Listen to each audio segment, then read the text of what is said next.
Only one man living could now deny Aurangzeb's claim to the throne, the prisoner in the Red Fort at Agra, Shah Jahan. Even Aurangzeb couldn't kill his father. He left that to time, and after 8 years, the old man died. A boat brought him to his final reunion. For 8 years, he had gazed from his marble cell at his most astonishing creation, and never once been allowed to visit his wife's tomb. Now his body was brought the mile or so down the river from the fort to the Taj, to lie once again beside Mumtaz Mahal, beneath the very center of that superb dome.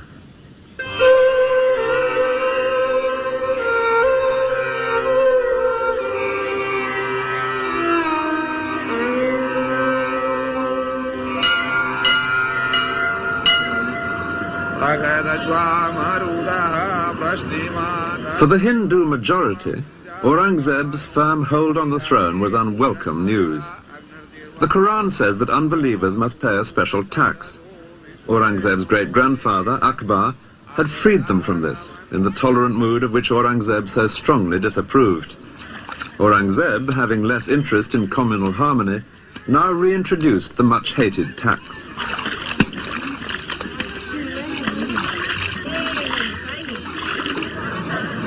It was in the ancient and powerful Hindu city of Jodhpur that opposition to Aurangzeb first came to a head.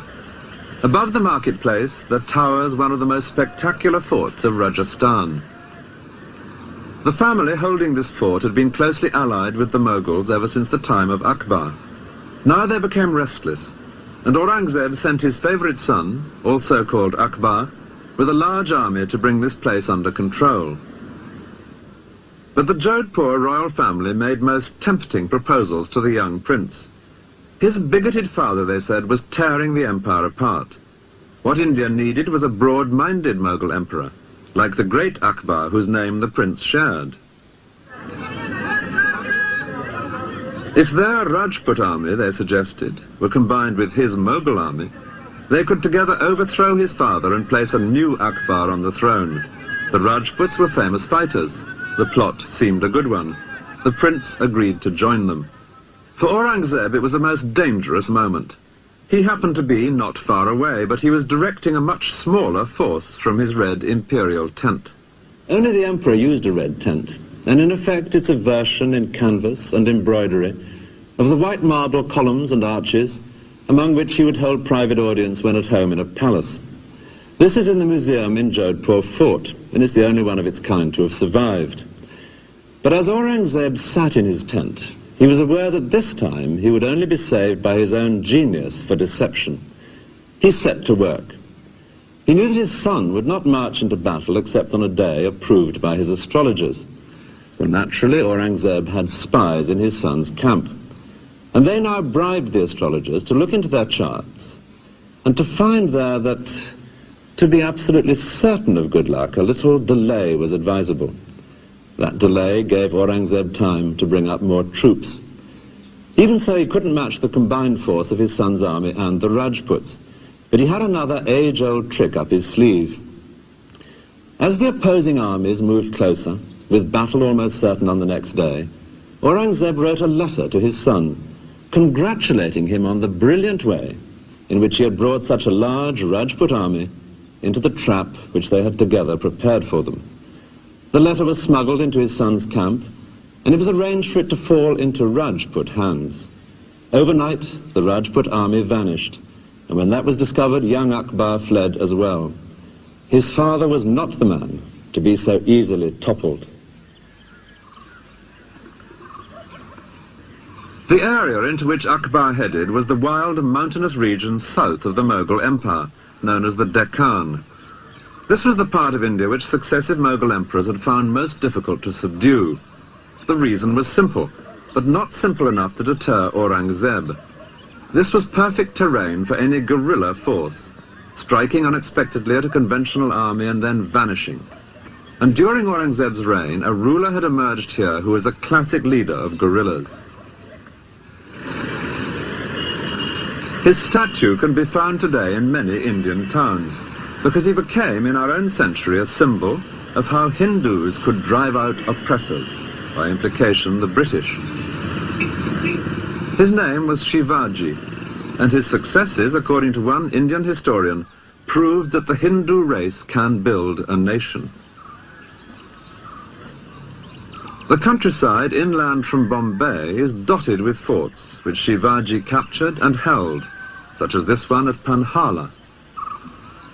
This dramatic figure in Panhala suggests very well what Shivaji came to stand for. It's a modern statue of one of the generals who fought with him against Aurangzeb, but its spirit of bravado, like something from a child's book of legends, is exactly in keeping with Shivaji's own image. He came to seem almost like Robin Hood, mercilessly teasing and baiting the much more powerful Mughals in exploits which were often positively cheeky. Once he and his men cut a hole in the outer fence of a Mughal camp and made their way right to its centre, in among the general's harem, killing many of his attendants before slipping away again.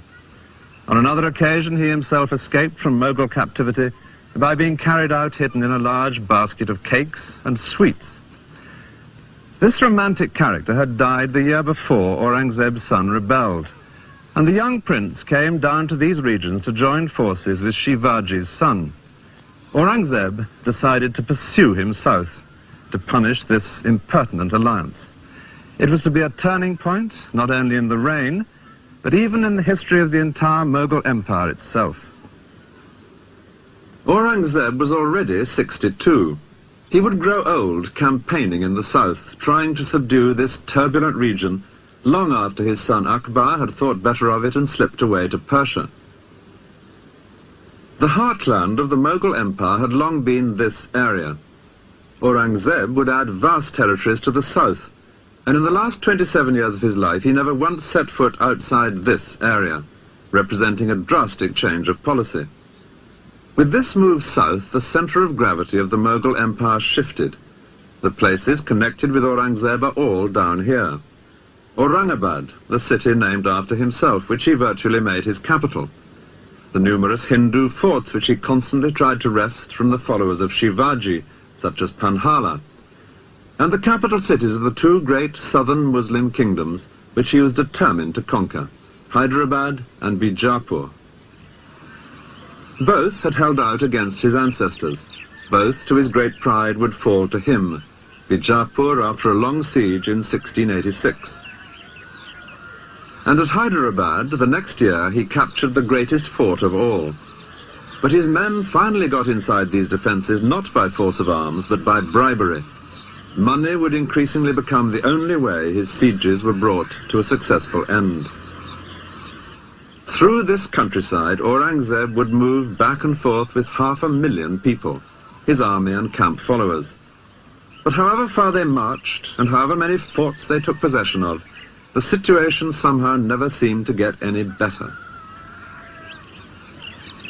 This hilltop fort of Panhala is typical of the frustrations of Aurangzeb's last years. Soldiering on well into his 80s, he was like an old bear plagued by bees. He would take a fort and fill it with his soldiers, and then as soon as he'd moved on, the enemy would take it back again. He'd first captured this one in 1691, and now, 10 years later, here he was, back again trying to capture it once more. And it's at that moment that we have an unexpectedly vivid picture of the stubborn old man. Most improbably, at this place, miles from anywhere, a British ambassador arrived from the court of William III, hoping to open up trade.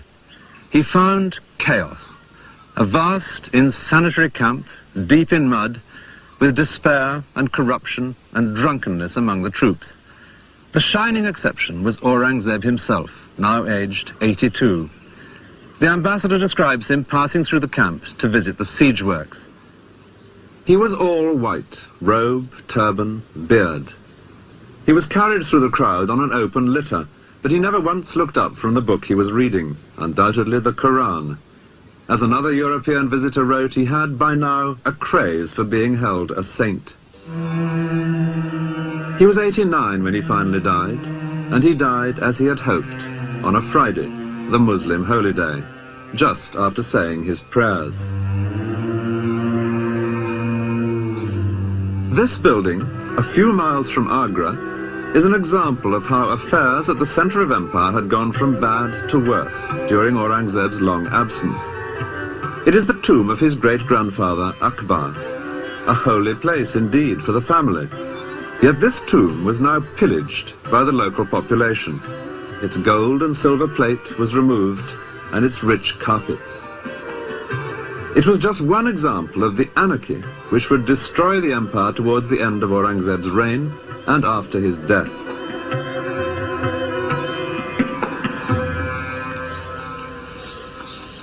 Aurangzeb's own grave could hardly provide a greater contrast. It's in the south, 15 miles from Aurangabad at Kuldabad. No great gateways and gardens and terraces here, just small whitewashed courtyards leading to a flight of 3 steps.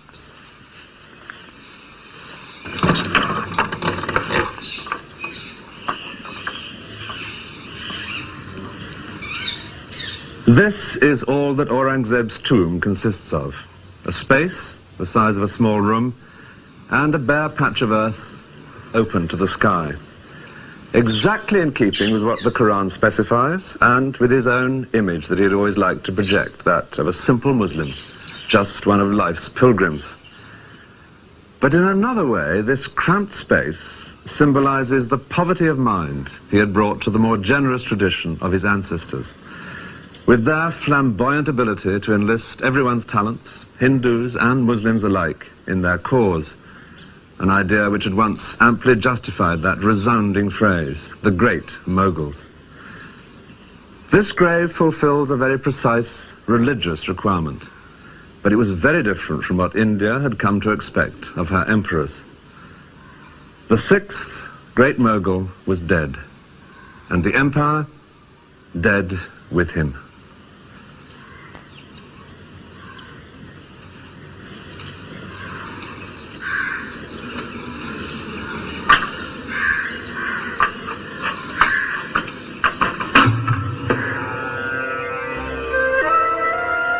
Many of the later Indian princes were descended from men who grabbed parts of the Mughal Empire after Aurangzeb's death.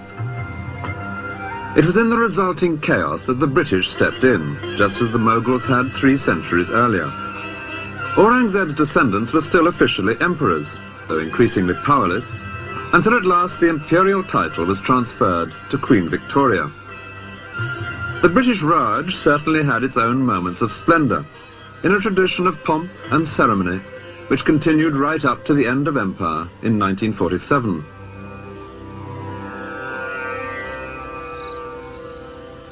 But it would be hard to maintain that any rulers of India, before or since, have ever shown quite the flair and the style of the great Mughal.